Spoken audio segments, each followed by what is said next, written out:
BA first year के प्यारे विद्यार्थियों, आज पॉलिटिकल साइंस में जो अपना टॉपिक है वह ये टॉपिक है लोकतंत्र शासन व्यवस्था के गुण व दोषों का वर्णन कीजिए। प्यारे विद्यार्थियों, पहले के टॉपिक में अपन ने लोकतंत्र के अर्थ एवं परिभाषा विशेषता पढ़ी। आज का जो टॉपिक है लोकतंत्र शासन व्यवस्था के गुण व दोषों का वर्णन कीजिए। प्यारे विद्यार्थियों, सबसे पहले हेडिंग डालें आप लोकतंत्र के गुण। लोकतंत्र के गुण का पहला पॉइंट है जन कल्याण की साधना। प्यारे विद्यार्थियों, लोकतंत्र शासन व्यवस्था, यह शासन व्यवस्था एक ऐसी शासन व्यवस्था है जिसमें जनता का शासन होता है, यानी एक व्यक्ति का शासन या कुछ व्यक्तियों का शासन नहीं होता है।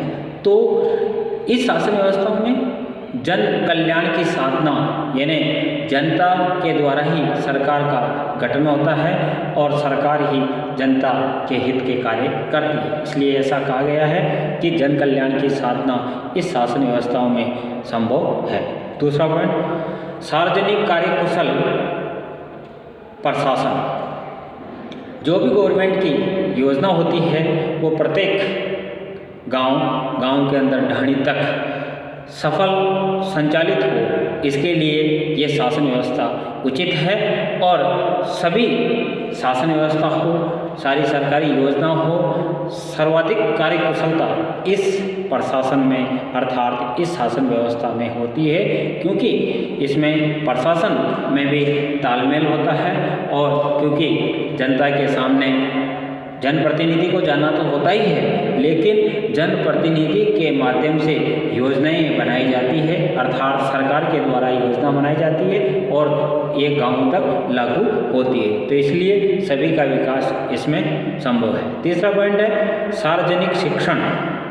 इस शासन व्यवस्था के अंदर जो भी योजनाएं होती है एक व्यक्ति पर लागू नहीं होती है, संपूर्ण व्यक्तियों पर लागू होती है। इसलिए इसमें सभी प्रकार के कार्य इस शासन व्यवस्थाओं में किया जाता है। इसलिए कहा गया है कि यह शासन व्यवस्था सार्वजनिक शिक्षण यानी सभी इस देश के अंदर या राज्य के अंदर या गाँव में निवास करने वाले व्यक्ति प्रत्येक प्रकार की शिक्षा से वंचित नहीं रह सकता है और शिक्षा के अधिकार को मौलिक अधिकार में शामिल किया गया है। इसलिए सार्वजनिक शिक्षण की व्यवस्था इस शासन व्यवस्था में की गई है। इस अगला पॉइंट है जनता का नैतिक उत्थान। जनता का किस प्रकार विकास हो, जनता आगे किस प्रकार बढ़े, ये राजतंत्र शासन व्यवस्थाओं में संभव नहीं है, बल्कि लोकतंत्र शासन व्यवस्थाओं में ही संभव है। अगला 5 पॉइंट देशभक्ति का स्रोत। इस शासन व्यवस्थाओं में अपने अलग अलग पंथ के अलग अलग धर्म के व्यक्ति रहते हैं, लेकिन सभी के अंदर देशभक्ति यानी भावना का संचार होता है और ये देश आगे किस प्रकार बढ़े इस शासन व्यवस्थाओं में ही संभव है। अगला 6 पॉइंट क्रांति से सुरक्षा। लोकतंत्र शासन व्यवस्थाओं में क्रांति नहीं होती क्योंकि यह शासन व्यवस्था बहुमत की शासन व्यवस्था होती है और बहुमत के द्वारा सरकार का गठन होता है और इसमें कार्यकाल भी भारतीय संविधान के द्वारा निश्चित होता है कि इतने साल यह शासन, इतने साल व्यक्ति निर्वाचित होने के बाद इतने साल वह काम करेगा और अगर सरकार बहुमत में नहीं है तो अल्पमत में आ जाती है तो पहले भी अपने पद से इस्तीफा देना होगा। इसलिए राजतंत्र शासन व्यवस्थाओं में केवल एक राजा का शासन होता है और उसमें मनमर्जी से शासन व्यवस्था का संचालन होता है और इसलिए क्रांति होने की ज़्यादा संभावना रहती है, लेकिन इस शासन व्यवस्थाओं में क्रांति नहीं होती है, एक दूसरे सहयोग के द्वारा सारी योजनाएं संचालित होती है। अगला पॉइंट समानता और स्वतंत्रता पर आधारित। भारतीय संविधान बना है, उसमें प्रत्येक व्यक्ति का ध्यान रखा गया है कि प्रत्येक व्यक्ति स्वतंत्र है, अपनी इच्छा अनुसार वह कार्य कर सकता है, अपनी इच्छा अनुसार कोई भी कंपटीशन दे सकता है और प्रत्येक व्यक्ति समानता पर आधारित ये सिद्धांत अर्थात यह शासन व्यवस्था स्वतंत्रता और समानता के सिद्धांत पे लागू होती है। अगला पॉइंट विश्व शांति का समर्थन।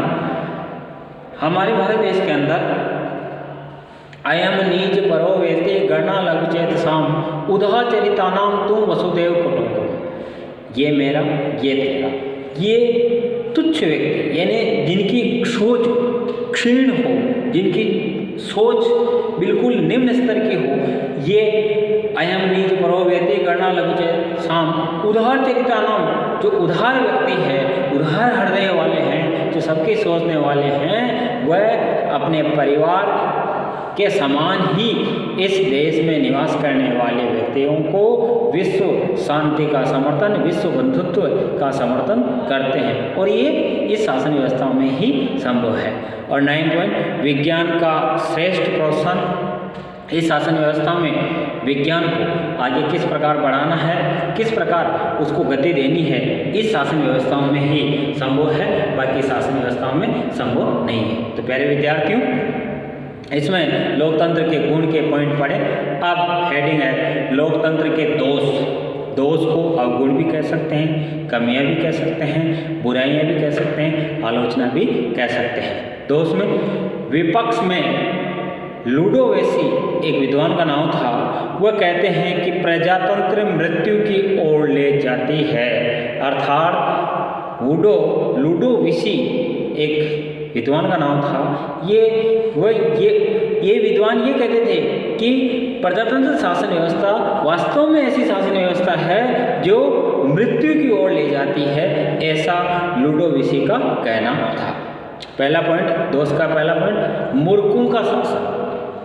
प्यारे विद्यार्थी, लोकतंत्र शासन व्यवस्थाओं में जो भी उम्मीदवार खड़ा होता है और जो उम्मीदवार खड़ा होने के बाद निर्वाचित हो जाता है, उसमें किसी भी पद पर योग्यता नहीं देखी गई है। इसलिए इस शासन व्यवस्थाओं में अनपढ़ व्यक्ति भी निर्वाचित हो जाता है और यहाँ तक सीएम तक बन जाता है, अर्थात सीएम, चीफ मिनिस्टर, मुख्यमंत्री तक बन जाता है। इसलिए कहा गया है कि वास्तव में ऐसी शासन व्यवस्था कौन सी शासन व्यवस्था है जिसमें मूर्खों का शासन होता है, और वह शासन व्यवस्था है लोकतंत्र शासन व्यवस्था। दूसरा, भीड़ तंत्र। इस शासन व्यवस्था में वास्तव में आलोचकों के द्वारा क्या आलोचना की गई है कि इस शासन व्यवस्था में भीड़ तंत्र होता है, मतलब काफ़ी भीड़ होती है। निर्वाचन में देखिए, सरकार का जो गठन होता है उस समय में बहुमत की आवश्यकता होती है, इसलिए कहा गया है कि इस शासन व्यवस्था वास्तव में एक भीड़ तंत्र शासन व्यवस्था है। तीसरा पॉइंट, पेशेवर राजनीतिज्ञों का बाहुल्य। ऐसा इस शासन व्यवस्था के आलोचकों का मानना है कि यह शासन व्यवस्था धनाढ़ व्यक्तियों, गिने चुने व्यक्तियों के द्वारा ही संचालित होती है। आम व्यक्ति, आम नागरिक के लिए ये ठीक शासन व्यवस्था नहीं है, ऐसा इस शासन व्यवस्था के बारे में कहा गया। चौथा पॉइंट, भ्रष्ट नेतृत्व। इस शासन व्यवस्था में भ्रष्टाचार की बू हमेशा आती रहती है, ऐसा आलोचकों का मानना है। अगला पॉइंट, उग्र दलबंदी। लोकतंत्र शासन व्यवस्था एक ऐसी शासन व्यवस्था है जिसमें दल बनते हैं, राजनीतिक पार्टियां बनती हैं और राजनीतिक पार्टियां अपनी पार्टी के आधार पर ही, अपने सिंबल के आधार पर ही चुनाव जीतती है, इसलिए इसमें दलबंदी का बोलबाला रहता है। अगला पॉइंट, मतदाताओं की उदासीनता। मत देने वाला जो व्यक्ति है वो मतदाता कहलाता है, जो उम्मीदवार खड़ा है वो उम्मीदवार कहलाता है, यानी चुनाव के अंदर जो इसमें मतदाता होता है, मत देने वाला, वो उनके मन के अंदर उदासीनता विचारधारा होती है, अर्थात वो स्वतंत्र रूप से मत किस पार्टी को दे, किस व्यक्ति को दे, क्योंकि हमारे देश के अंदर जाति, धन के आधार पर मतों को खरीदा जाता है, जबकि ये बिल्कुल गलत है, ऐसा आलोचकों का मानना था। इसलिए लोकतंत्र शासन व्यवस्था की आलोचना हुई, अर्थात बुराइयां हुई। अगला 7 पॉइंट, बहुमत की तानाशाही। लोकतंत्र शासन व्यवस्था वास्तव में एक ऐसी शासन व्यवस्था है जिसमें बहुमत होना जरूरी है। भारतीय संविधान के द्वारा ये कहा गया है कि कार्यकाल, जैसे एमएलए का कार्यकाल 5 वर्ष, मुख्यमंत्री का कार्यकाल 5 वर्ष, प्रधानमंत्री का कार्यकाल 5 वर्ष, लेकिन वह सत्ता पर काबिज जब रह सकते हैं जब अपने पास बहुमत हो। अगर बहुमत नहीं है तो पहले भी पद से इस्तीफा देना होगा। अगला पॉइंट, धनवानों का शासन। आलोचकों का ये मानना है कि वास्तव में शासन व्यवस्था धनाढ़ व्यक्तियों की शासन व्यवस्था है, गरीब व्यक्तियों की शासन व्यवस्था नहीं है। गरीब व्यक्ति न तो चुनाव में खड़ा हो सकता है और न ही वह विजय होता है। अगला, खर्चीला शासन। वास्तव में लोकतंत्र शासन व्यवस्था बहुत ही खर्चीली शासन व्यवस्था है। इस प्रकार ये लोकतंत्र के दोष हुई। प्यारे विद्यार्थियों, बहुत बहुत धन्यवाद।